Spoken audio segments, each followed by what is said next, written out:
Nagpanggap na customer pero hold up pala ang pakay ng isang lalaki sa sanglaan sa Valenzuela. Nakasuot pa siya ng uniforme ng police intern. Saksi si Rafi Tima.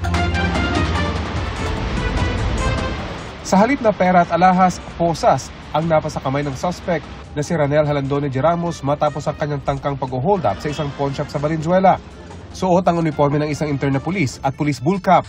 Pumasok ang suspect sa Villarica Pawn Shop sa Paso de Blas, Valenzuela alas 2 ng hapon kanina. Nagpanggap siya bilang customer. Kumuha pa nga siya ng slip. Tinatanong niya kung paano mag-fill up. Maya-maya, nilabas na niya yung kanyang baril at dineklara na niya yung kanyang pang-hold up.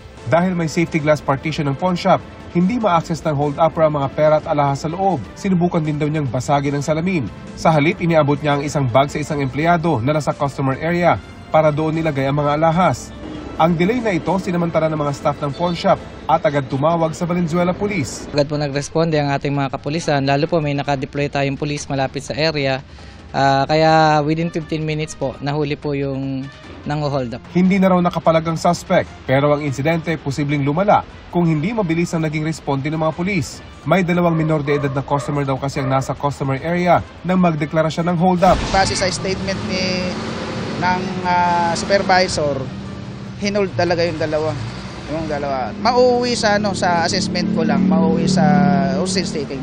Mahaharap ang suspect sa kasong attempted robbery, illegal possession of firearms and ammunition, at illegal use of uniform and insignia. Hindi na siya nagbigay ng pahayag ng abutan ng GMA Integrated News sa Valenzuela Police Station. Sinusubukan naming hinga ng pahayag ang pamunuan ng pawn shop, pero wala pa silang pahayag.